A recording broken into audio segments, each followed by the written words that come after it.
La Segunda Guerra Mundial no solo fue el conflicto más devastador de la historia, también fue un escenario plagado de enigmas, conspiraciones y desapariciones que siguen sin resolverse.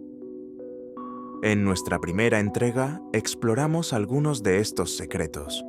Ahora, en esta segunda parte, abrimos nuevamente el archivo oculto de la guerra. Héroes y villanos que se desvanecieron sin dejar rastro. Aviones y submarinos tragados por el mar o por el misterio. Líderes cuyas muertes aún despiertan sospechas. Luces inexplicables que desafiaron a los pilotos en pleno combate. Y traiciones que nunca hallaron culpable. Estos son los relatos que la historia no logró cerrar del todo. Estas son las sombras que todavía sobrevuelan la Segunda Guerra Mundial. El misterio del U-47. Las aguas del Atlántico Norte se agitaban bajo el viento helado. Allí, en medio de la oscuridad, navegaba un fantasma de acero. El submarino alemán U-47, bajo el mando del comandante Günther Prien. Aquel sería el inicio de su 10ª patrulla de combate, una más dentro de una rutina mortal.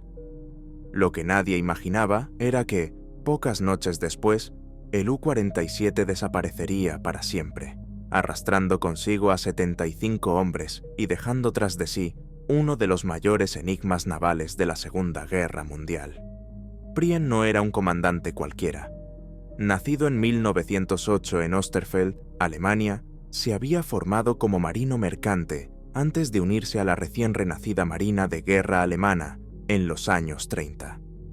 Cuando estalló la guerra, ya se encontraba al mando del U-47, un submarino de tipo 7B, ágil y letal, diseñado para hostigar los vitales convoyes que abastecían a Gran Bretaña. Pero lo que convirtió a Prien en leyenda ocurrió la noche del 14 de octubre de 1939. En una operación considerada imposible, penetró la bahía de Scapa Flow, el corazón de la Royal Navy, donde descansaban los buques de guerra británicos. Bajo un silencio absoluto, el U-47 se deslizó entre redes antitorpedo y patrullas costeras hasta alcanzar el acorazado HMS Royal Oak. Un disparo certero de torpedos envió al coloso al fondo de la bahía, con más de 800 marineros. La noticia recorrió el mundo. En Alemania, la propaganda elevó a Prien al rango de héroe nacional. Hitler lo recibió personalmente y se le concedió la Cruz de Caballero de la Cruz de Hierro, la más alta distinción militar. Los periódicos lo apodaron el Toro de Scapa Flow, y en el casco de su submarino se pintó un toro embistiendo, que pronto se convirtió en el emblema de toda la 7ª flotilla de submarinos. A partir de entonces, el U-47 se convirtió en un depredador del Atlántico. En 10 patrullas hundió más de 30 barcos enemigos, entre mercantes y navíos de guerra, acumulando más de 160.000 toneladas de buques destruidos. Cada éxito se celebraba en Alemania como una prueba del poder de la Kriegsmarine, y cada patrulla era seguida con expectación tanto por la propaganda como por la propia Royal Navy, que soñaba con darle caza. Pero en febrero de 1941, el panorama había cambiado. Alemania ya no atacaba desde el Mar del Norte. Ocupada Francia ofrecía bases en el Atlántico, lo que permitía a los U-bote acercarse con mayor facilidad a las rutas de los convoyes británicos. Sin embargo, los aliados habían aprendido de los primeros años de guerra.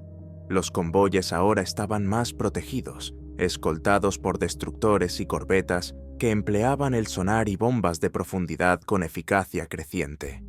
El océano ya no era un campo abierto para los submarinos. El 20 de febrero de 1941, el U-47 zarpó de Lorient, en la costa atlántica francesa. Prien y su tripulación sabían que se enfrentaban a un Atlántico cada vez más vigilado, pero también confiaban en su experiencia. Su misión, interceptar convoyes al sur de Islandia. Durante los primeros días de marzo, operando en conjunto con otros submarinos, el U-47 logró dañar varias embarcaciones. El 7 de marzo incluso hundió un enorme barco factoría de ballenas de más de 20.000 toneladas, una presa valiosa en plena guerra económica contra el Reino Unido. Pero aquella misma noche comenzó la pesadilla. El convoy que atacaban iba escoltado por los destructores británicos HMS Wolverine y HMS Verity, además de las corbetas HTMS Arbutus y HMS Camellia. La cacería se desató poco después de medianoche. Los británicos detectaron un contacto submarino y comenzaron a lanzar cargas de profundidad. Durante más de 5 horas, el océano se iluminó con explosiones en cadena. Los testigos de la época describieron el combate como un baile mortal en la oscuridad. Poco antes del amanecer del 8 de marzo, desde el Wolverine se informó haber visto brevemente un submarino que emergía o navegaba a poca profundidad antes de volver a hundirse. Instantes después, una poderosa explosión sacudió las aguas, iluminando la superficie con un resplandor rojizo. Luego, silencio. Para la Royal Navy, la conclusión era clara. Habían hundido al U-47 y puesto fin a la carrera de su comandante estrella. La noticia fue celebrada en Gran Bretaña como una venganza por Scapa Flow. Sin embargo, en Alemania las cosas no encajaban. La última comunicación de radio del U-47 había llegado un día antes, el 7 de marzo, a primera hora. Después, nada. Ningún mensaje de auxilio, ningún reporte de ataque. El submarino simplemente desapareció. Durante semanas, la Kriegsmarine ocultó la pérdida para no dañar la moral pública. Solo en mayo de 1941, tras más de 2 meses de silencio, admitieron oficialmente que el U-47 estaba desaparecido y que Prien y su tripulación se habían perdido en el mar. A partir de entonces, comenzaron las especulaciones. ¿Realmente lo hundieron los destructores británicos? Investigaciones posteriores indicaron que el submarino que combatió contra el Wolverine podría haber sido otro U-Boot, el comandado por Hans Eckermann, que sí sobrevivió gravemente dañado y logró regresar a Francia. Si esa teoría es cierta, entonces el U-47 nunca fue alcanzado en ese combate. Otras hipótesis apuntan a que pudo haber chocado contra una mina perdida en el Atlántico Norte. También es posible que sufriera un fallo mecánico fatal, una fuga en el casco de presión, un fallo en los sistemas eléctricos o un incendio en las baterías, que habrían hecho imposible emitir una señal de socorro. Existe incluso una teoría inquietante, que el U-47 fue destruido por uno de sus propios torpedos defectuosos. En esa época, los torpedos alemanes eran notoriamente inestables y se conocen casos documentados de proyectiles que regresaron en círculo hasta impactar contra el submarino que los había disparado. Más allá de la especulación, lo cierto es que ni un solo resto del U-47 ha sido localizado. Ningún casco, ningún objeto, ninguna tumba en el mar que confirme la suerte de Günther Prien y sus hombres. Más de 8 décadas después, el destino del U-47 sigue siendo una incógnita. Un comandante convertido en leyenda, un submarino temido por sus enemigos y una desaparición total en el Atlántico Norte. El toro de Scapa Flow se desvaneció en la oscuridad de la guerra, dejando tras de sí uno de los misterios más insondables de la Segunda Guerra Mundial. La desaparición del U-47 y de su célebre comandante, Günther Prien, dejó más preguntas que respuestas. Fue un recordatorio brutal de lo impredecible que podía ser la guerra. Un héroe elevado por la propaganda, convertido en símbolo de poder, podía desvanecerse sin dejar rastro en una sola noche. Y este no fue un caso aislado. Durante aquellos años, el océano, el aire y hasta las ciudades parecían tragarse personas y máquinas por igual. El misterio no distinguía entre soldados o civiles, entre marineros anónimos o celebridades internacionales. De hecho, Apenas 3 años después de la desaparición del U-47, otra figura carismática y muy distinta también se desvanecería en el aire. No fue un comandante militar ni un as de submarinos, sino un músico, el hombre que había puesto ritmo a toda una generación y que, en medio de la guerra, había cambiado los escenarios de Broadway por los cuarteles del ejército. Su nombre era Glenn Miller, y su destino, como el de Günther Prien, se convirtió en un misterio que aún hoy sigue sin resolverse. Glenn Miller, el músico que se desvaneció en la guerra. Era el 15 de diciembre de 1944. En un pequeño aeródromo del sur de Inglaterra, 3 hombres se preparaban para un vuelo breve con destino a París. El invierno castigaba con un frío húmedo, el cielo permanecía cubierto por nubes bajas y una niebla espesa abrazaba la pista, dificultando la visibilidad. Entre esos 3 pasajeros había uno que no era militar de carrera, ni político ni espía. Era un músico, pero no cualquier músico. Se trataba de Glenn Miller, el director de orquesta más famoso de América, el hombre cuya música se había convertido en la banda sonora de la Segunda Guerra Mundial. Glenn Miller había alcanzado la cima de la fama a finales de los años 30. Su orquesta se transformó en la más popular de Estados Unidos, llenando salas y batiendo récords de ventas con canciones que se volvieron inmortales. In the Mood, Chattanooga Choo Choo o Moonlight Serenade. Su estilo, con arreglos innovadores y un sonido inconfundible de metales y saxofones, conquistó tanto a jóvenes como a adultos. Entre 1939 y 1942, no hubo otro artista en el país que vendiera más discos que él. Sin embargo, cuando Estados Unidos entró en la guerra, tras el ataque a Pearl Harbor, Miller tomó una decisión inesperada. En lugar de seguir disfrutando de los escenarios, las giras y los ingresos millonarios, decidió presentarse voluntario al ejército. Tenía 38 años, estaba fuera del rango de reclutamiento, pero insistió en contribuir al esfuerzo bélico. No lo haría empuñando un fusil, sino su trombón. Su misión era otra: llevar música a las tropas, elevar la moral de los soldados y ofrecerles un pedazo de hogar en medio del conflicto. Dejó atrás la seguridad de la fama y los aplausos para convertirse en capitán de las Fuerzas Armadas. Organizó una banda militar que no tardó en ganarse el reconocimiento de las tropas, con giras por bases y hospitales de campaña, y transmisiones radiales que cruzaban el Atlántico. Para miles de soldados, escuchar a Glenn Miller era sentir que la vida seguía, que había esperanza y que tarde o temprano volverían a casa.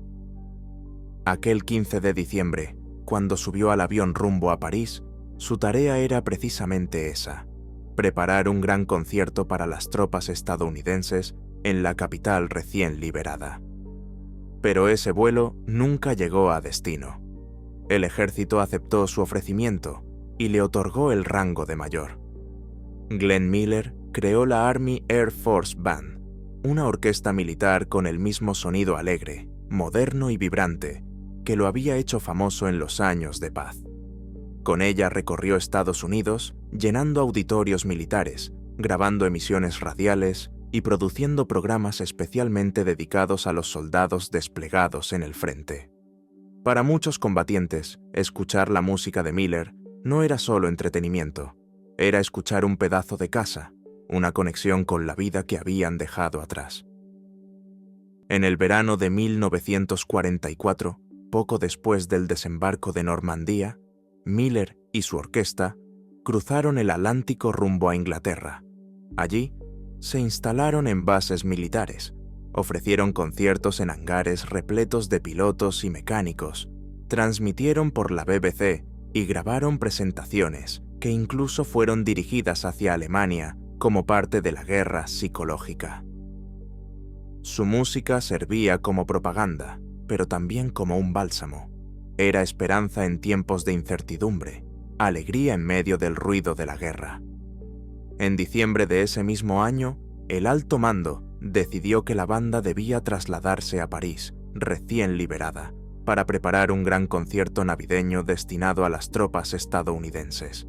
El evento prometía ser un símbolo, el triunfo de la vida sobre la barbarie, del swing sobre el silencio impuesto por la ocupación. Miller, como director, debía viajar primero para organizar la llegada de sus músicos y asegurarse de que todo estuviera listo. Oficialmente, debía hacerlo en un transporte militar más grande y seguro, parte de los vuelos regulares que cruzaban el Canal de la Mancha. Pero el invierno se imponía con nubes bajas, lluvias constantes y retrasos en los despegues. Impaciente y decidido a no perder tiempo, aceptó una invitación improvisada: viajar en un pequeño UC-64 Norseman, pilotado por el teniente John Morgan, acompañado únicamente por otro pasajero, el oficial Norman Bessel. Era un gesto de impaciencia, pero también de confianza. Nadie imaginaba que ese breve vuelo hacia París terminaría convirtiéndose en uno de los misterios más desconcertantes de la Segunda Guerra Mundial. A la 1:55 de la tarde del 15 de diciembre de 1944, el pequeño Norseman despegó envuelto en una niebla espesa. Su destino era un aeródromo en las afueras de París. Nunca llegó. La desaparición no fue advertida de inmediato. Como el vuelo había sido improvisado y no figuraba en los registros oficiales, nadie lo esperaba a una hora exacta ni en un lugar concreto. Fue solo cuando la orquesta aterrizó en París y descubrió que Miller no estaba allí para recibirlos cuando se encendieron las primeras alarmas. Días más tarde, el ejército confirmó lo inevitable. El avión había desaparecido en algún punto sobre el Canal de la Mancha. Glenn Miller estaba muerto, o perdido para siempre. Las investigaciones oficiales apuntaron pronto a una causa simple y devastadora: el mal tiempo. El Norseman no estaba diseñado para resistir condiciones de hielo, y su motor podía congelarse con facilidad. Volar bajo, sin visibilidad y rodeado de nubes densas, era casi una sentencia de muerte. La hipótesis aceptada fue la de un accidente. El avión cayó al mar y se hundió sin dejar rastro. Ningún resto del fuselaje, ningún cuerpo, ninguna prueba material fue encontrado jamás. Sin embargo, la falta de evidencias concretas dio espacio a teorías más inquietantes. La más célebre surgió décadas después, cuando un piloto británico, Fred Shaw, aseguró que aquel mismo día había visto un pequeño avión precipitarse al canal. Según su testimonio, la caída ocurrió después de que un escuadrón de bombarderos aliados, al regresar de una misión abortada, arrojara su carga de bombas antes de aterrizar. Para algunos, la conclusión era obvia. Glenn Miller pudo haber sido víctima de un trágico fuego amigo, pero el relato estaba lleno de sombras. Los registros de vuelo de ese día no coincidían exactamente con la versión de Shaw, y la densa niebla hacía extremadamente difícil identificar un aparato desde gran altura. Aún así, la idea de que el músico más famoso de América hubiera muerto no por el enemigo, sino por error de sus propios aliados, se convirtió en una de las leyendas más persistentes de la guerra. Con el tiempo, aparecieron otras teorías.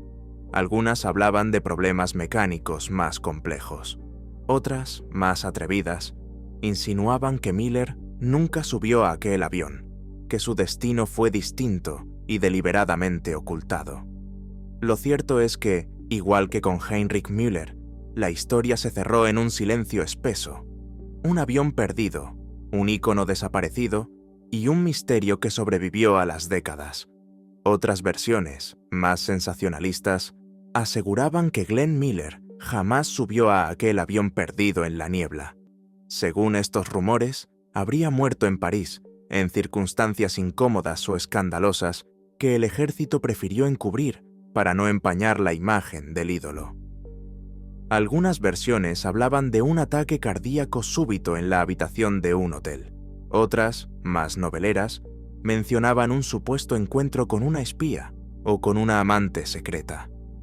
Nunca hubo pruebas sólidas que sostuvieran tales historias, pero en la confusión de la posguerra, cualquier vacío de información se convertía en terreno fértil para la especulación. Y así, el misterio no hizo más que alimentar la leyenda. Lo único incuestionable es que el cuerpo de Glenn Miller nunca apareció, tampoco su avión. El mar, implacable, lo reclamó todo sin dejar huella, como si se hubiera tragado no solo a un hombre, sino también a la música que representaba. El trombonista que había renunciado a la riqueza, al confort y a la fama para servir a su país, terminó convertido en uno de los desaparecidos más célebres de la Segunda Guerra Mundial. Sin embargo, su legado sobrevivió al enigma. Glenn Miller no volvió, pero su música sí. Décadas después, sus grabaciones siguen sonando con la misma fuerza, capaces de transportar a cualquier oyente a aquella época de esperanza y dolor. Cada vez que resuena Moonlight Serenade o que arranca el ritmo vibrante de In the Mood, revive también la pregunta que nunca obtuvo respuesta. ¿Qué ocurrió realmente con Glenn Miller aquella tarde gris sobre el Canal de la Mancha? Un misterio suspendido entre las aguas y el cielo, donde lo único eterno fue la melodía que dejó atrás. La desaparición de Glenn Miller fue un golpe inesperado. Un músico querido, que había cambiado los escenarios por los cuarteles, se desvanecía en el aire sin dejar rastro. El público lo lloró como a un héroe, y su ausencia alimentó rumores y teorías que, aún hoy, permanecen vivas. Pero Miller no fue el único personaje célebre cuyo destino quedó envuelto en el misterio durante aquellos años convulsos. Mientras el trombón del músico callaba sobre el Canal de la Mancha, en el corazón de Europa comenzaba a gestarse otro enigma, mucho más sombrío. En los últimos días de la guerra, cuando Berlín ardía bajo las bombas y el Tercer Reich se derrumbaba, un hombre poderoso, temido incluso por sus propios camaradas, desapareció sin dejar rastro. No era un artista ni un soldado de trinchera, sino la figura más temida de la maquinaria represiva nazi, el jefe absoluto de la Gestapo, la policía secreta de Hitler. Su nombre era Heinrich Müller, y lo sorprendente es que, a diferencia de otros jerarcas nazis, jamás fue capturado. Jamás se confirmó su muerte. Jamás apareció un cuerpo. Ni los soviéticos, que arrasaron Berlín, ni los aliados que registraron cada rincón del Reich pudieron encontrarlo. Era como si la tierra se lo hubiese tragado, llevándose con él los secretos más oscuros del nazismo. Y así, en el mismo año en que el swing de Glenn Miller se apagó en los cielos grises del Atlántico, el jefe de la Gestapo se esfumaba en la penumbra de un búnker en ruinas. Dos desapariciones distintas, unidas por un mismo elemento, el silencio. Un silencio que, con el paso de las décadas, solo volvió más insondables sus misterios. Heinrich Müller, el jefe de la Gestapo que se desvaneció en la derrota Berlín. Primavera de 1945. La ciudad era un campo de ruinas humeantes, atravesada por el eco constante de los bombardeos y el estruendo de la artillería soviética que avanzaba inexorable. El Tercer Reich se desmoronaba, devorado por sus propios crímenes y derrotado por el poder combinado de los ejércitos aliados. En los sótanos de la Cancillería, mientras Adolf Hitler dictaba sus últimas órdenes entre delirios de grandeza y resignación, el círculo de jerarcas nazis se reducía a un puñado de hombres exhaustos, atrapados en una trampa sin salida. Entre ellos, uno desapareció de manera tan misteriosa como inquietante: Heinrich Müller, el temido jefe de la Gestapo. Müller había nacido en 1900 en Múnich, en el seno de una familia modesta. No fue un político carismático ni un ideólogo ferviente del nacionalsocialismo. Su verdadera fuerza residía en algo más oscuro, una disciplina férrea y una capacidad implacable para hacer funcionar la maquinaria represiva del régimen. Bajo su mando, la Gestapo se transformó en un instrumento de control absoluto, diseñado para sofocar cualquier disidencia. Vigilancia, delación, tortura y persecución eran sus métodos cotidianos. Müller no hablaba en mítines ni escribía panfletos, pero su poder se extendía en silencio por todo el Reich. Era el hombre que conocía los secretos de todos, el guardián de expedientes que podían decidir la vida o la muerte de millones. Cuando en abril de 1945 Berlín fue rodeada por el Ejército Rojo, Müller permanecía en su oficina en el corazón del búnker del Reich. Los testimonios lo describen aún con su uniforme negro impecable, fumando cigarrillos uno tras otro, con la calma aparente de quien sabe que el fin es inevitable. Frente a sus hombres, repetía una frase que helaba la sangre: «Nunca caeré vivo en manos de los rusos ni de los aliados». Su destino parecía trazado. Sin embargo, lo que ocurrió después se convirtió en uno de los enigmas más perturbadores del final de la guerra. A diferencia de otros jerarcas nazis, no se halló su cuerpo, ni quedó registro de una fuga clara. En los días del derrumbe, cuando Hitler ya se había suicidado y Goebbels había seguido el mismo camino, Müller simplemente desapareció. Ni los soviéticos, que ocuparon la Cancillería, ni los servicios de inteligencia aliados encontraron rastro alguno. Las versiones fueron múltiples. Algunos aseguraron que murió en los combates finales y que su cadáver quedó sepultado bajo las ruinas. Otros afirmaron que logró escapar utilizando las redes clandestinas que ayudaron a muchos nazis a huir hacia América del Sur. También hubo quienes insinuaron que fue capturado en secreto por los soviéticos, deseosos de aprovechar sus conocimientos sobre espionaje y represión. Lo cierto es que, a diferencia de tantos otros criminales nazis que enfrentaron juicios en Nuremberg, Heinrich Müller se desvaneció en el aire. El hombre que había construido uno de los aparatos represivos más temidos del siglo XX desapareció sin dejar huella, y con él se esfumaron los secretos más oscuros de la Gestapo.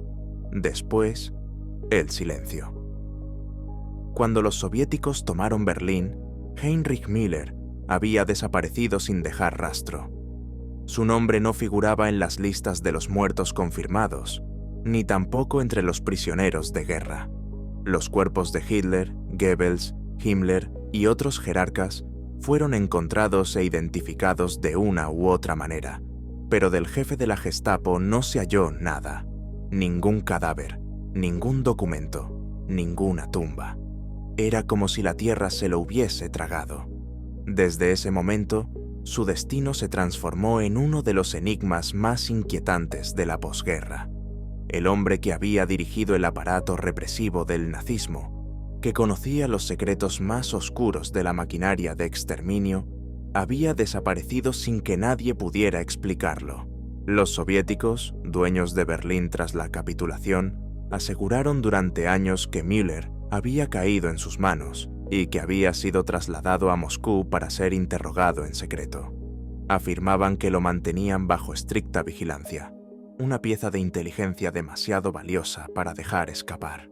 Sin embargo, jamás presentaron pruebas sólidas, ningún documento, ninguna fotografía, ningún testimonio verificable, solo rumores y silencios que alimentaban la sospecha. Los estadounidenses, por su parte, lo buscaron con obsesión. Para los servicios de inteligencia aliados, Müller era un objetivo de máximo interés. No se trataba solo de capturar a un criminal de guerra, sino de acceder a una mente que conocía al detalle los engranajes internos del régimen nazi, los complots en el corazón del poder, las redes de espionaje en Europa y, sobre todo, los archivos sobre la solución final.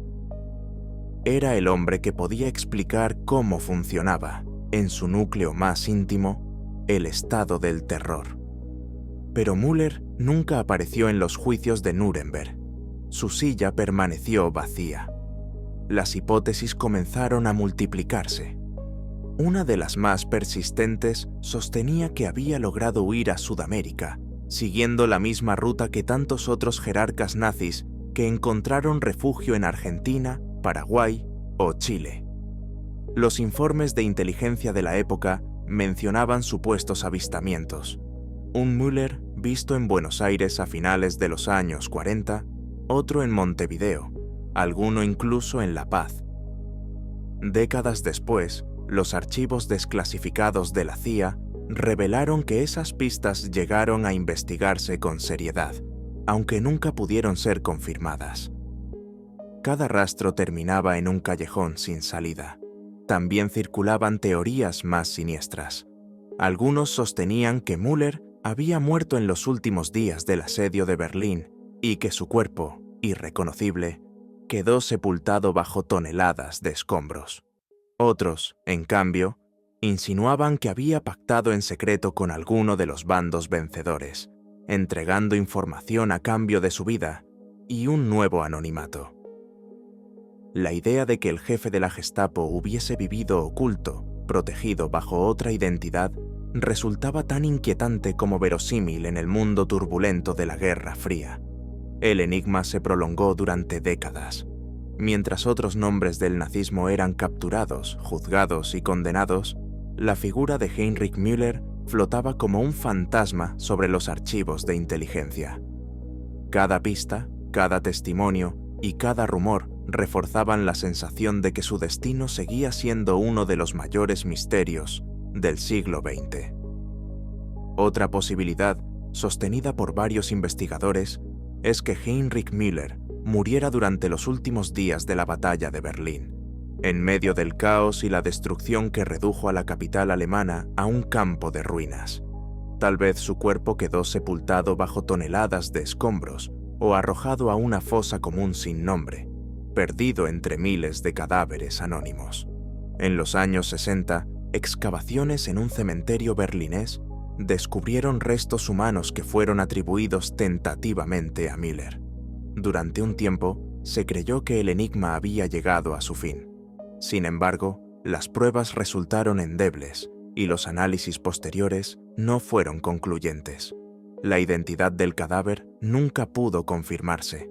El misterio, lejos de resolverse, volvió a crecer. Ese enigma se alimenta de un detalle inquietante. A diferencia de otros jerarcas nazis, Müller no había cultivado una imagen pública reconocida. Su rostro no aparecía en los carteles de propaganda, ni en los noticieros del Reich. Era un hombre de sombras, más temido que conocido, lo que habría facilitado una posible huida bajo una identidad falsa. Con un nuevo nombre y un pasaporte apócrifo, podía desaparecer con mayor facilidad que figuras de la talla de Goebbels o Göring. Pero no solo era cuestión de anonimato. Müller tenía lo que muchos otros no: contactos en la policía y en los servicios de inteligencia, acceso a redes clandestinas y, sobre todo, secretos de un valor incalculable. Había sido el guardián de archivos que comprometían a medio continente, desde los complots internos en el corazón del nazismo hasta los detalles más oscuros de la solución final. Su conocimiento abarcaba operaciones clandestinas, nombres de agentes dobles y estrategias de espionaje que podían inclinar la balanza de la Guerra Fría. Y fue precisamente ese cúmulo de secretos lo que, para algunos historiadores, marcó su destino. Müller sabía demasiado sobre el régimen al que sirvió y demasiado sobre los aliados que lo derrotaron. Para algunos, esa fue la clave de su desaparición. Alguien se aseguró de que sus conocimientos nunca vieran la luz. Tal vez fue eliminado en silencio, tal vez fue protegido y ocultado, quizá incluso reclutado por uno de los bandos vencedores. Lo cierto es que, a más de 7 décadas del final de la guerra, la figura de Heinrich Müller sigue proyectando una sombra inquietante. El jefe de la Gestapo, uno de los hombres más temidos del Tercer Reich, desapareció sin dejar huella, y en torno a él, todavía hoy, se cierne la incómoda pregunta: ¿murió en las ruinas de Berlín o logró escapar llevando consigo los secretos más oscuros del siglo XX? ¿Lo capturaron en secreto los soviéticos, ansiosos por exprimir hasta la última gota de información sobre los métodos de la Gestapo? ¿Fue reclutado en la sombra por los estadounidenses en una operación clandestina similar a la que trasladó a científicos nazis bajo la llamada Operación Paperclip? ¿O quizá logró escapar a Sudamérica protegido por viejas redes de camaradas que aseguraron refugio a tantos jerarcas del Reich? Más de 70 años después, ninguna teoría ha logrado imponerse de manera definitiva. Todas conviven en un terreno brumoso donde los documentos son ambiguos, los testimonios contradictorios y las certezas imposibles de alcanzar. Lo único indiscutible es esto: Heinrich Müller, jefe de la Gestapo, jamás fue visto ni confirmado muerto tras la caída del Tercer Reich. Su desaparición desconcertó incluso a los más persistentes cazadores de nazis, aquellos que dedicaron su vida a rastrear y desenmascarar a los responsables de crímenes de guerra. Simon Wiesenthal, uno de los más célebres, lo describió como la pieza que siempre faltó en el rompecabezas. A diferencia de otros jerarcas, cuyo final fue brutal pero claro, el suicidio en el búnker, la horca en Nuremberg, la huida frustrada en algún rincón de Europa. Müller se esfumó en la penumbra. Ni fotografías, ni confesiones, ni pruebas forenses pudieron cerrarle el expediente. Un hombre que había construido su poder en el silencio, terminó consumido por el mismo silencio. Hasta hoy, su caso permanece como uno de los enigmas más perturbadores del siglo XX. El hombre que conocía los secretos más oscuros del régimen nazi se desvaneció en el aire, sin dejar testigos, sin dejar rastro, sin dejar respuestas.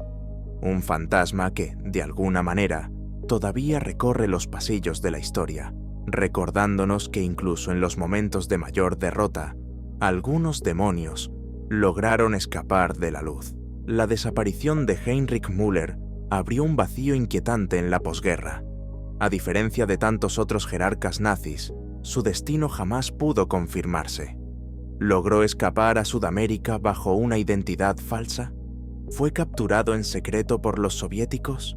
¿O se esfumó en el caos de Berlín, enterrado para siempre entre los escombros? Nadie lo sabe. Lo cierto es que el jefe de la Gestapo desapareció junto con todos sus secretos, y con él una parte oscura de la historia quedó sumida en el misterio. Pero los enigmas de la Segunda Guerra Mundial no se reducen a figuras que desaparecieron sin dejar rastro. También hubo fenómenos extraños que desafiaron cualquier explicación racional. Historias registradas en informes militares y narradas por hombres entrenados, disciplinados, incapaces de confundir la ilusión con la realidad. Pilotos que, en medio del fragor de los combates aéreos, juraron haber visto lo imposible. Allí, en la inmensidad del cielo nocturno, entre relámpagos de artillería antiaérea y persecuciones mortales, aparecían luces brillantes que seguían a los aviones como si fueran sombras conscientes. Objetos que se movían a velocidades imposibles, cambiaban de dirección en un instante y parecían burlarse de las leyes de la física. No disparaban, no atacaban, pero su sola presencia sembraba desconcierto. Los pilotos aliados y también los alemanes los describieron con idéntica sorpresa. Bolas luminosas que zigzagueaban en la oscuridad, destellos que surgían de la nada para luego desvanecerse como espejismos. Ante la imposibilidad de explicarlos, los bautizaron con un nombre curioso, tomado del argot humorístico de los soldados: los Foo Fighters. Lo más inquietante era la coincidencia de los testimonios. No se trataba de rumores vagos, sino de reportes oficiales entregados por escuadrones enteros, anotados en diarios de vuelo y enviados a los altos mandos. Algunos llegaron a temer que se tratara de un arma secreta nazi, una tecnología adelantada a su tiempo capaz de alterar el rumbo de la guerra. Otros pensaban en fenómenos atmosféricos aún desconocidos, pero ninguno logró una respuesta concluyente. 80 años después, el misterio persiste. Los Foo Fighters permanecen como uno de los enigmas más fascinantes de la Segunda Guerra Mundial. Luces en el cielo que no obedecían a ninguna lógica conocida. Apariciones que aún hoy dividen a los investigadores entre quienes creen en errores de percepción y quienes sospechan que, quizá, hubo algo más allá de lo humano observando las batallas desde la oscuridad. Los Foo Fighters, las luces misteriosas de la guerra. La Segunda Guerra Mundial no solo fue un conflicto de ejércitos, tanques y bombarderos. También fue un escenario donde el misterio parecía mezclarse con la pólvora. En las noches más oscuras, en medio de cielos cubiertos por fuego antiaéreo y trazadoras, los pilotos comenzaron a reportar algo que no encajaba con ninguna lógica conocida. Entre 1944 y 1945, decenas de escuadrones, en distintos frentes, describieron encuentros con fenómenos aéreos imposibles de catalogar. No eran cazas enemigos, no eran globos meteorológicos, no eran bengalas, eran luces que se movían con precisión, como si tuvieran voluntad propia.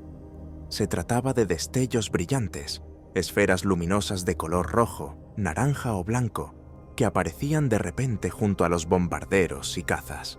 Algunas volaban en formación, como si escoltaran a los aviones aliados. Otras surgían en solitario, seguían a los pilotos durante minutos y luego desaparecían sin dejar rastro. Los hombres aseguraban que intentaban maniobras evasivas, pero las luces respondían como si se burlaran de ellos, adelantándolos, frenando en seco o girando de una forma que ninguna máquina de la época podía replicar. El fenómeno desconcertó tanto que necesitaba un nombre.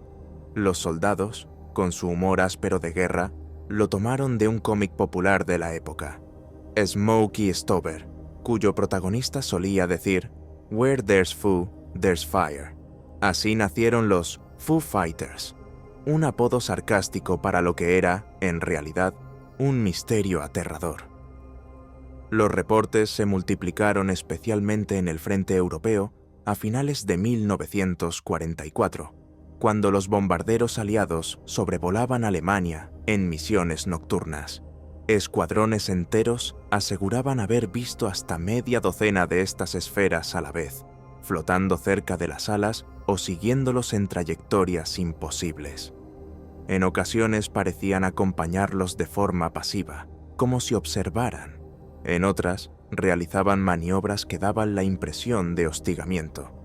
Pero nunca disparaban, nunca atacaban directamente.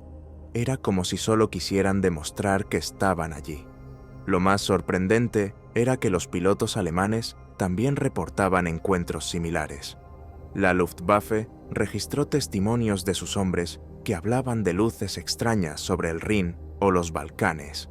Es decir, no eran armas secretas de un solo bando. Eran un fenómeno compartido, inexplicable para todos. Para los combatientes, que volaban de noche sobre territorios enemigos, el cielo ya era un infierno de estrés y peligro. Ver aquellas luces que no podían ser cazas, ni bengalas, ni proyectiles, generaba una inquietud que iba más allá de la guerra. Los Foo Fighters no respondían a las armas, no aparecían en los radares y parecían moverse según sus propias reglas. Eran, para los hombres que los vieron, un recordatorio de que incluso, en medio del conflicto más tecnológico de la historia, había cosas que escapaban a toda explicación. En ocasiones, las luces parecían divertirse con los cazas. Se acercaban a una velocidad imposible. Se quedaban suspendidas en el aire como desafiando las leyes de la física, y de pronto desaparecían para reaparecer en otro punto del cielo. Era como si jugaran al gato y al ratón con pilotos exhaustos que ya de por sí luchaban contra el frío, la fatiga y el fuego enemigo. Lo más perturbador era que ninguna de esas apariciones quedaba registrada en los radares, y los artilleros descubrieron con desesperación que tampoco podían alcanzarlas con las ametralladoras de a bordo. La inquietud creció aún más cuando se supo que no solo los aliados tenían estos encuentros. Pilotos alemanes también comenzaron a reportar fenómenos similares en sus patrullas nocturnas. En mitad de un combate aéreo, podían ver luces que no pertenecían a ninguno de los bandos, objetos que los seguían en silencio o que cruzaban a toda velocidad el espacio entre cazas y bombarderos. Eso dejaba claro algo desconcertante. El misterio no tenía bandera. En los primeros informes oficiales, la explicación más lógica fue pensar que se trataba de armas secretas del enemigo. Entre los aliados se extendió la idea de que los Foo Fighters eran parte de un programa de investigación alemán, algún tipo de dron primitivo, un misil guiado por radio, o incluso un arma psicológica diseñada para aterrorizar a los pilotos en plena misión. La Alemania nazi ya había demostrado con las bombas UET-1 y BB-2 que era capaz de desarrollar tecnologías adelantadas a su tiempo, así que no resultaba imposible creer que estuvieran probando algo aún más extraño. Por el lado alemán, la sospecha era la inversa. Muchos en la Luftwaffe estaban convencidos de que se trataba de un experimento británico o estadounidense, un arma aérea desconocida que jugaba con ellos en el cielo. Cada bando pensaba que el otro había logrado un avance secreto, un arma que podía cambiar el rumbo de la guerra. Y, sin embargo, ninguno de los dos tenía la respuesta. Los interrogatorios a prisioneros no arrojaban información. Los informes se acumulaban en silencio y los pilotos, cada vez más, juraban haber visto lo imposible. Pero los interrogatorios a prisioneros de guerra no revelaban absolutamente nada. Ni los nazis parecían saber qué eran aquellas luces, ni los aliados podían adjudicarlas a un arma enemiga. Era como si el misterio viniera de algún lugar ajeno a la guerra misma.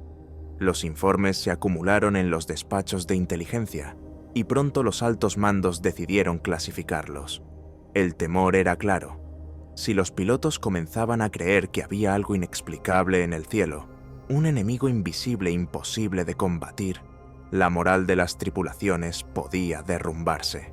Aún así, los testimonios siguieron llegando. En diciembre de 1944, miembros del 415º Escuadrón de Caza Nocturna de Estados Unidos realizaron uno de los reportes más célebres. Aseguraron haber visto hasta 9 esferas de fuego persiguiendo su avión a gran velocidad en medio de una misión sobre Alemania. Maniobraron con todas sus fuerzas para perderlas, descendiendo, subiendo, girando en picado. Pero las luces imitaban cada movimiento con una precisión desconcertante, como si estuvieran jugando con ellos, burlándose de cada intento de escape. No fue un caso aislado. En otra ocasión, un bombardero B-29 que sobrevolaba el Pacífico informó que una esfera luminosa apareció de la nada y los acompañó durante varios minutos. La tripulación entera la vio, la describió, la siguió con la vista. No era un reflejo, no era una ilusión. La luz parecía tener un comportamiento propio, como si estuviera observándolos. Y de la misma manera en que había llegado, desapareció sin dejar rastro. Lo más llamativo era la consistencia de los relatos. No se trataba de un par de pilotos fatigados que creyeron ver algo extraño. Eran tripulaciones completas, decenas de hombres en distintos frentes que describían fenómenos similares. Unos en Europa, otros en el Pacífico, y más tarde incluso en el norte de África. Siempre luces, siempre esferas que aparecían y desaparecían, que seguían a los aviones como sombras luminosas imposibles de alcanzar.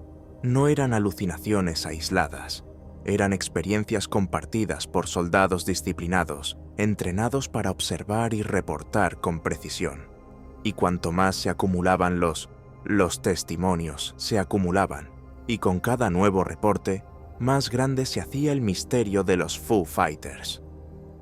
La guerra había dejado claro que la tecnología avanzaba a pasos agigantados, pero nada de lo que se conocía podía explicar aquellas luces que desafiaban la lógica del combate aéreo. Con el paso del tiempo, surgieron teorías que buscaban darles sentido. La más racional apuntaba a fenómenos atmosféricos. Algunos expertos señalaron que podían tratarse de simples reflejos de luz en las capas superiores del aire, espejismos creados por la refracción en noches frías y cargadas de humedad. Otros hablaron de descargas eléctricas naturales, muy similares al llamado fuego de San Telmo, un fenómeno que desde siglos atrás los marineros habían descrito como resplandores que danzaban sobre los mástiles de los barcos en medio de tormentas. En este caso, sería lo mismo, pero sobre las alas y fuselajes de los aviones. También se sugirió que la fatiga extrema, el estrés del combate y el agotamiento podían provocar ilusiones ópticas colectivas, un engaño de los sentidos que múltiples tripulaciones interpretaron de la misma manera. Sin embargo, para muchos pilotos que los vieron de cerca, esas explicaciones resultaban insuficientes. Las luces no eran manchas estáticas ni destellos pasajeros. Se movían con inteligencia, reaccionaban a las maniobras, aceleraban y frenaban como si tuvieran un control deliberado. Y esa sensación de que alguien las dirigía era lo que más inquietaba a los testigos. Otros investigadores sugirieron que no eran fenómenos naturales, sino prototipos de armas secretas. En plena guerra, tanto Estados Unidos como Alemania trabajaban en proyectos experimentales, misiles guiados, cohetes de alta velocidad, sistemas de interferencia y guerra electrónica. ¿Y si los Foo Fighters eran parte de esos programas, nunca reconocidos oficialmente? El propio ejemplo de las bombas volantes UMP-1 y de los cohetes M-2 demostraba que la ciencia estaba alcanzando territorios antes impensables. Quizá esas esferas luminosas fueron simples pruebas de laboratorio llevadas al frente, armas que nunca llegaron a producción masiva, pero que dejaron su huella en los cielos de la guerra. Y por supuesto, estaba la teoría más inquietante de todas, la que vinculaba a los Foo Fighters con el fenómeno OVNI. Para algunos, aquellas luces no podían ser humanas, no obedecían a ninguna tecnología conocida, no respondían a las leyes de la aerodinámica y parecían más observadoras que hostiles. Bajo esta visión, los Foo Fighters no fueron armas ni fenómenos meteorológicos, sino visitantes de otro mundo. Intrusos atraídos, quizás, por el mayor conflicto armado de la historia de la humanidad, observando desde el cielo cómo los hombres se destruían entre sí. Lo cierto es que, al día de hoy, ninguna teoría ha logrado explicar con certeza qué fueron aquellos fenómenos. Ninguno de ellos fue capturado. No hay restos ni pruebas físicas, solo los relatos consistentes de los hombres que los vieron en los cielos de Europa, del Pacífico y del norte de África. Y aunque las explicaciones racionales parezcan más plausibles, los Foo Fighters siguen ocupando un lugar ambiguo entre lo real y lo inexplicable. Un misterio que, casi 80 años después, todavía nos obliga a preguntarnos: ¿qué fue lo que realmente vieron aquellos pilotos en medio de la guerra? Lo cierto es que, a día de hoy, los Foo Fighters siguen siendo un misterio sin resolver. Nunca se capturó ninguno, nunca se demostró su origen, y, pese al paso del tiempo, los testimonios de aquellos pilotos veteranos permanecen en los archivos militares como un recordatorio incómodo de que algo ocurrió en los cielos de la Segunda Guerra Mundial, que aún no sabemos explicar.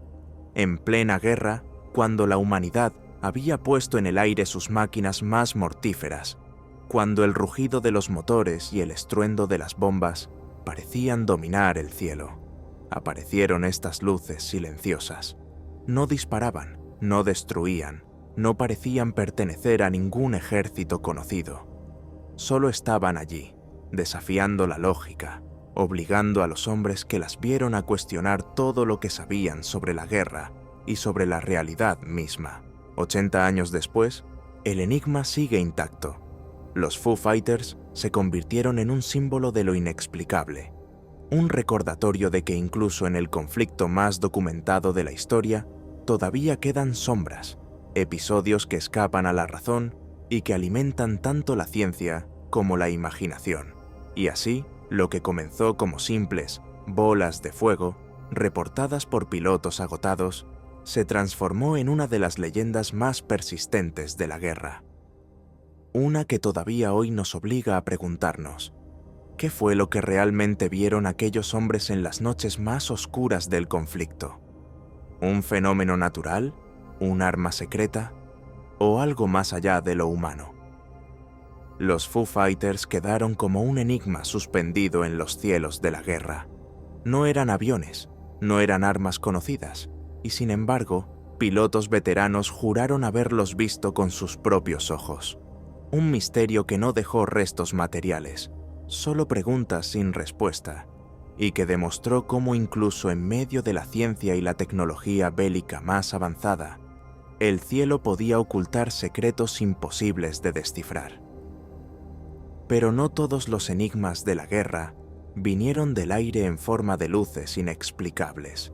Algunos ocurrieron mucho más cerca de la Tierra, en despachos, aeródromos y pasillos cargados de intriga política.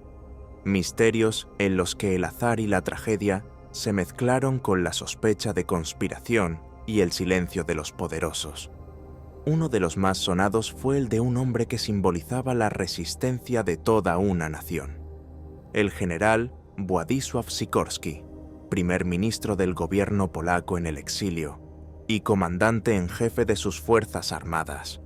Era 1943, y tras años de lucha diplomática incansable por mantener viva la causa de Polonia en el escenario internacional, abordó un avión británico en Gibraltar con rumbo a Inglaterra.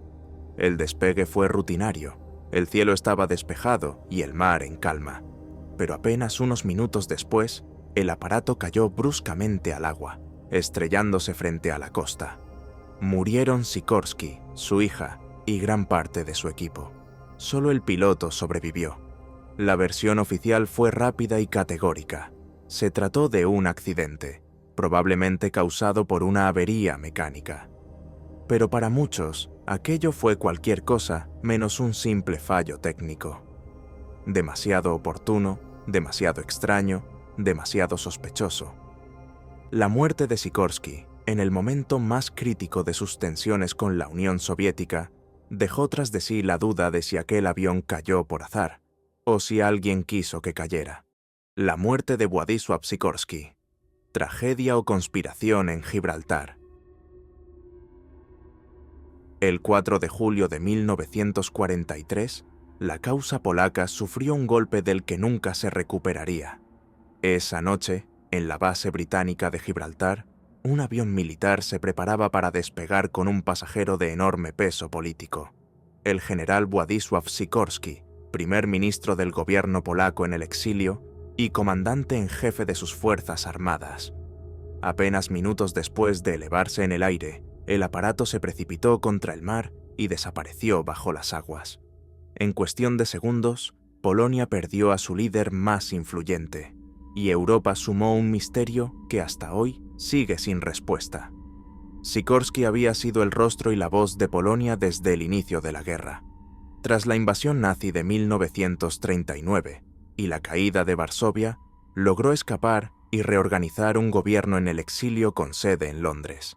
Desde allí, mantuvo un delicado equilibrio diplomático, buscando apoyo internacional mientras coordinaba a las fuerzas polacas que seguían luchando junto a los aliados.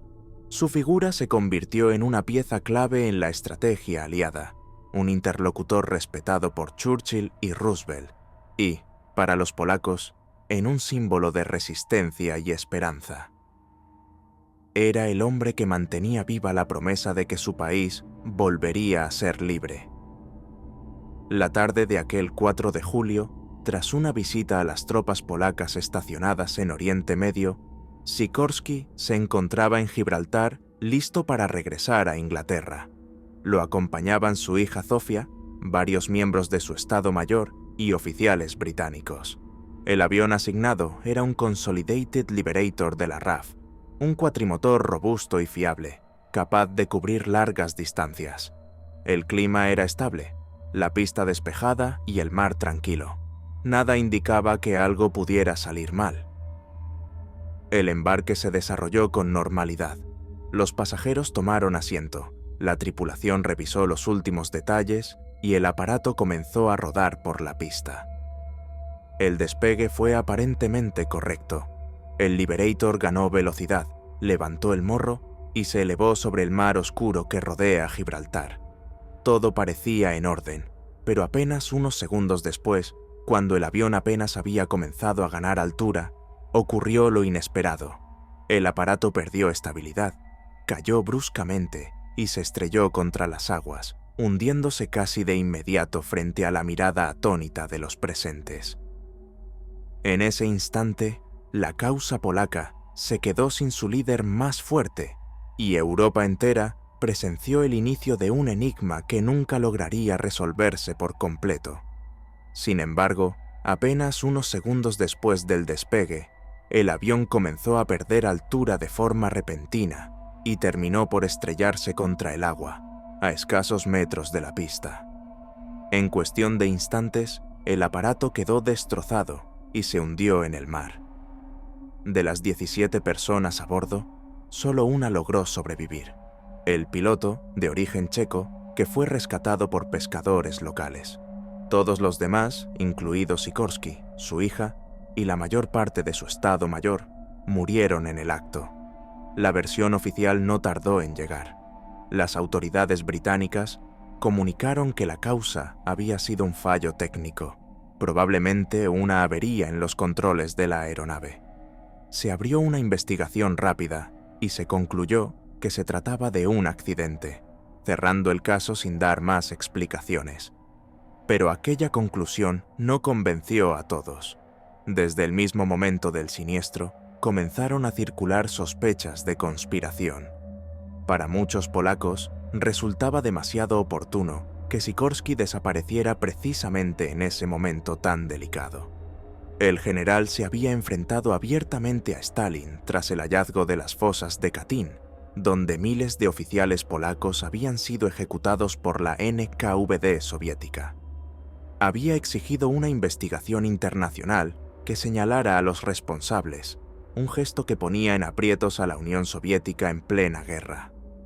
Stalin tenía motivos de sobra para desear su silencio, y algunos sospechaban que los británicos, necesitados de mantener la alianza con Moscú, habían preferido mirar hacia otro lado. Otros señalaron que no todo se reducía a la presión soviética o a la diplomacia internacional. También existían tensiones internas dentro del propio movimiento polaco en el exilio. Las rivalidades políticas, las disputas por el control y la dirección del futuro de Polonia habían generado un ambiente enrarecido. No faltaron quienes insinuaron que algunos sectores vieron en la muerte de Sikorsky la oportunidad de eliminar a un líder demasiado dominante y difícil de reemplazar. Incluso hubo versiones más directas que apuntaban a los servicios secretos británicos. Según esta hipótesis, Londres habría permitido, o incluso facilitado, el accidente con el fin de mantener intacta la unidad de la alianza contra Hitler, evitando que las denuncias de Sikorsky sobre Katyn rompieran la relación con Stalin en un momento crucial de la guerra. El hecho de que el único superviviente fuese precisamente el piloto no hizo más que alimentar las sospechas. Para algunos fue un golpe de azar, para otros una señal de que la tragedia estaba cuidadosamente orquestada. Décadas después, nuevas investigaciones reabrieron el caso y hallaron inconsistencias en los informes originales.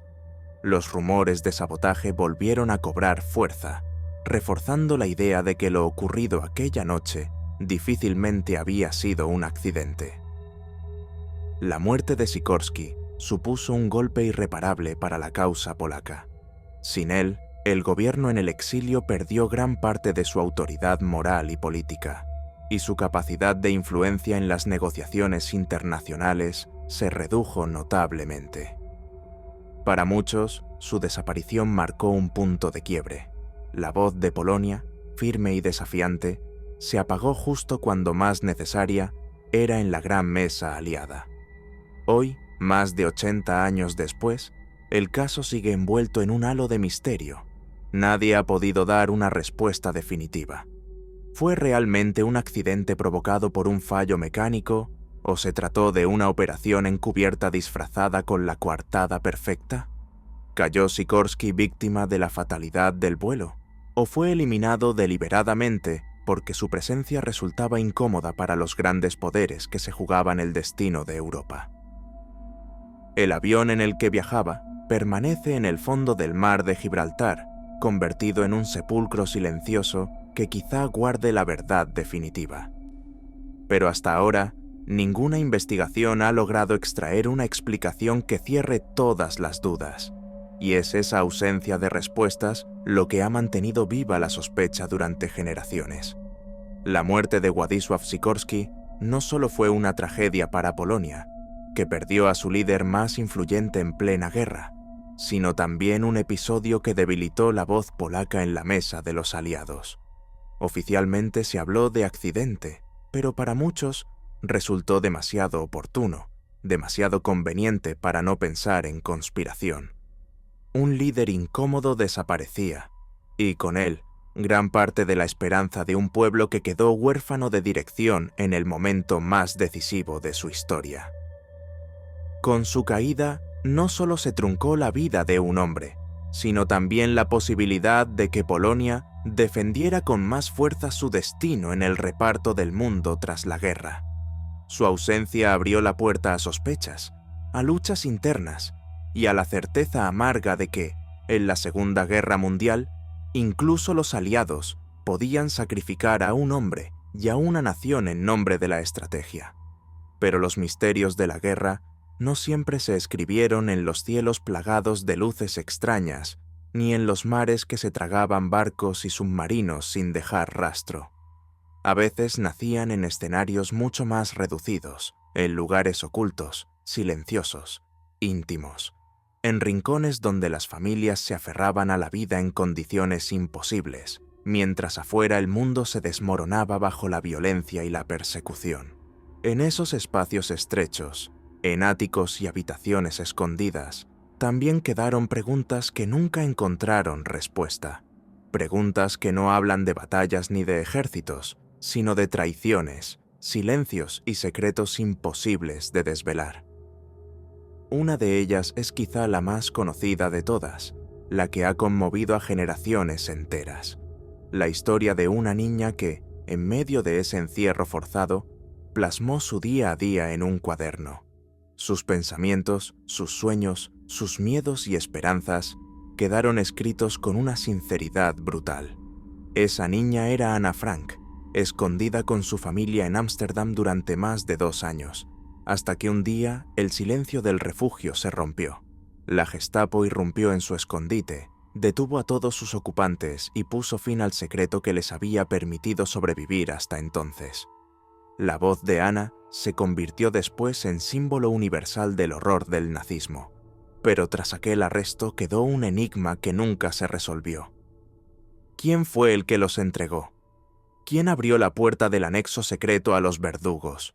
Un misterio que, 80 años después, todavía sigue sin respuesta definitiva. ¿Quién entregó a Ana Frank? El misterio del delator. En el verano de 1942, en una casa de Ámsterdam, una familia judía se ocultaba del mundo exterior. Eran los Frank, Otto, Edith y sus hijas Margot y Anna. Con ellos vivían también la familia Van Pels y más tarde Fritz Pfeffer, un dentista amigo de la familia. Durante más de 2 años permanecieron escondidos en un anexo secreto detrás de la empresa de Otto Frank, un espacio oculto tras una estantería que se convirtió en su único universo. El mundo exterior llegaba a ellos solo a través de la radio y de los ayudantes leales que arriesgaban su vida para abastecerlos. Mientras tanto, Ana Frank, la hija menor, escribía en su diario. Allí relataba la claustrofobia del encierro, las tensiones de la convivencia, sus sueños, miedos y pensamientos. Nunca imaginó que esas páginas se convertirían en una de las voces más emblemáticas del siglo XX. El 4 de agosto de 1944, el silencio del refugio terminó. Oficiales de la Gestapo, acompañados por agentes holandeses colaboracionistas, irrumpieron en el edificio y arrestaron a todos los ocupantes. Nadie en el escondite sobreviviría a la guerra, excepto Otto Frank. El destino de Ana deportada a Auschwitz y luego a Bergen-Belsen, fue el mismo que el de millones de judíos. Murió en 1945, poco antes de la liberación. Desde el principio, quedó una pregunta sin respuesta. ¿Cómo descubrió la Gestapo el escondite? ¿Quién había delatado a los Frank? Durante décadas, historiadores, investigadores y hasta detectives modernos han tratado de encontrar al culpable. Varios nombres han aparecido como sospechosos. Uno de ellos fue Willem van Maren, un empleado de la empresa de Otto, que nunca inspiró confianza y que habría tenido motivos para denunciar. Sin embargo, tras la guerra, nunca se encontraron pruebas sólidas en su contra. Otro sospechoso fue Tony Allers, un simpatizante nazi que había extorsionado a Otto Frank en el pasado. Algunos creen que pudo haber informado a la Gestapo, aunque las pruebas de su implicación también resultaron débiles. Incluso entre los propios colaboradores holandeses que ayudaron a los Frank, se investigó la posibilidad de una traición, aunque la mayoría fueron descartados por falta de evidencias. En 2016, un estudio sugirió otra hipótesis, que la detención no fue producto de una delación, sino de una investigación rutinaria de la Gestapo sobre fraudes con racionamiento en la zona, que casualmente condujo al escondite.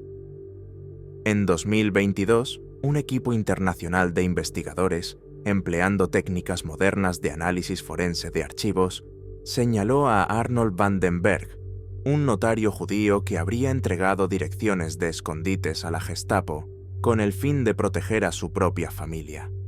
Sin embargo, esta teoría también fue muy cuestionada, pues no existen documentos definitivos que la respalden. El resultado de todas estas investigaciones ha sido el mismo, un muro de incertidumbre. Nadie puede afirmar con certeza quién, si es que alguien, traicionó a la familia Frank. El misterio permanece abierto. Otto Frank, el único sobreviviente, dedicó el resto de su vida a preservar el legado de su hija a través del diario. Nunca culpó a nadie en particular, quizás porque jamás se pudo probar nada, quizás porque entendió que lo esencial no era señalar a un delator, sino dar voz al testimonio que Ana dejó escrito. Hoy, más de 80 años después, la pregunta sigue flotando. ¿Fue víctima la familia de una traición consciente o simplemente del azar brutal de la maquinaria nazi? Nadie lo sabe. Lo único cierto es que, entre millones de historias truncadas, la de Ana Frank se convirtió en un símbolo universal, y con ella, el misterio de quién abrió aquella puerta sigue siendo una herida sin cerrar. El destino de Ana Frank y su familia dejó tras de sí una de las preguntas más dolorosas de la guerra. ¿Quién los traicionó? Décadas de investigaciones no lograron dar una respuesta definitiva, y el misterio sigue vivo, como un eco que acompaña a la voz de Ana en su diario. Una traición silenciosa, quizá nunca comprobada, que convirtió un escondite en una trampa mortal. Pero no todos los enigmas de la guerra se reducen a conspiraciones humanas. Algunos ocurrieron después, cuando los ecos del conflicto aún resonaban y el mundo intentaba regresar a la normalidad. Misterios en los que no hubo delatores ni verdugos, sino desapariciones que parecieron desafiar toda lógica. Uno de ellos ocurrió en diciembre de 1945, cuando un grupo de jóvenes aviadores de la Marina de Estados Unidos despegó para un simple entrenamiento de rutina. 5 aviones torpederos partieron de Florida y nunca regresaron. Los equipos de rescate tampoco volvieron. Aquella misión pasaría a la historia con un nombre cargado de leyenda: el vuelo 19, la desaparición que cimentó el mito del Triángulo de las Bermudas. Vuelo 19 y el Triángulo de las Bermudas. El 5 de diciembre de 1945 amaneció tranquilo en la base aérea naval de Fort Lauderdale, en Florida. El mundo trataba de volver a la calma después de 6 años de guerra.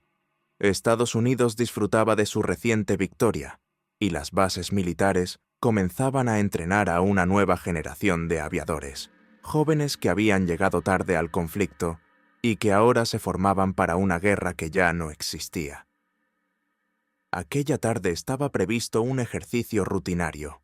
5 aviones torpederos, Grumman TBM Avenger, despegarían para realizar una práctica de navegación y bombardeo sobre el Atlántico.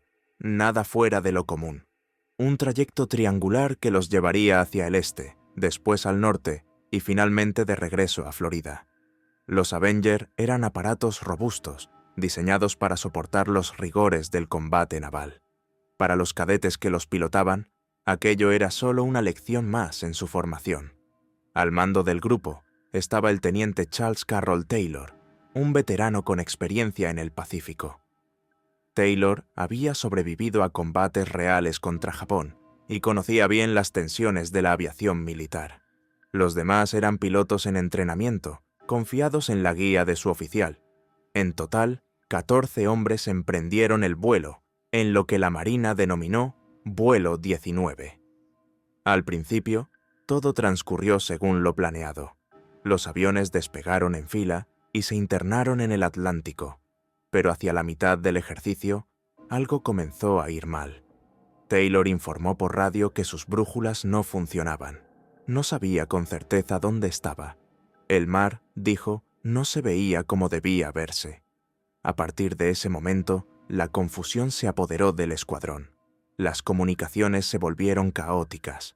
Los estudiantes pedían volver a casa, pero Taylor insistía en que estaban sobrevolando los cayos de Florida, lo cual implicaba que debían dirigirse hacia el este. Ese error los estaba alejando más y más de tierra firme. La discusión quedó registrada en fragmentos de mensajes que llegaron a la base. No sabemos dónde estamos, no podemos distinguir el oeste del este. Las horas pasaban. El sol comenzaba a caer y el clima empeoraba. Se formaron nubes densas.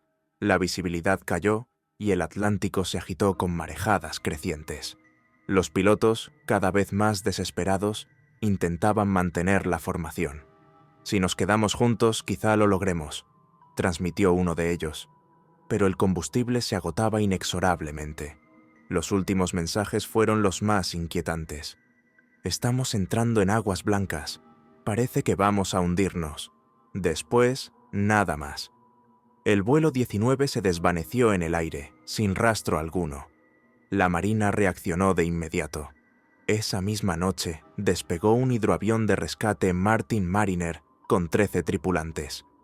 Minutos después de salir, también desapareció. Nunca se encontró. Algunos barcos en la zona reportaron una explosión en el cielo, y la versión oficial fue que el hidroavión explotó por un fallo técnico, algo habitual en ese modelo. Pero el misterio se profundizó.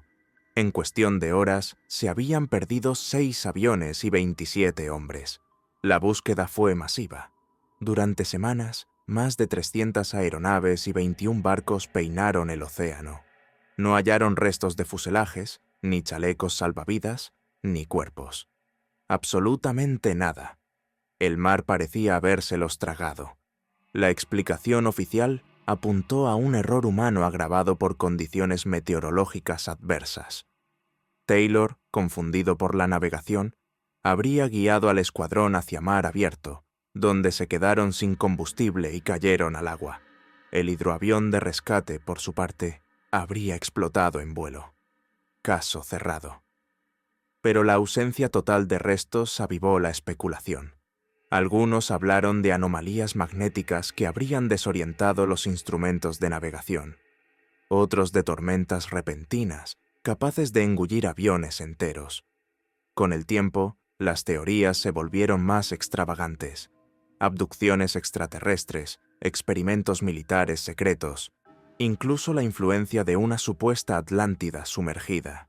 Así nació la leyenda del Triángulo de las Bermudas, una zona del Atlántico entre Florida, Puerto Rico y Bermudas, que desde entonces sería señalada como escenario de desapariciones inexplicables.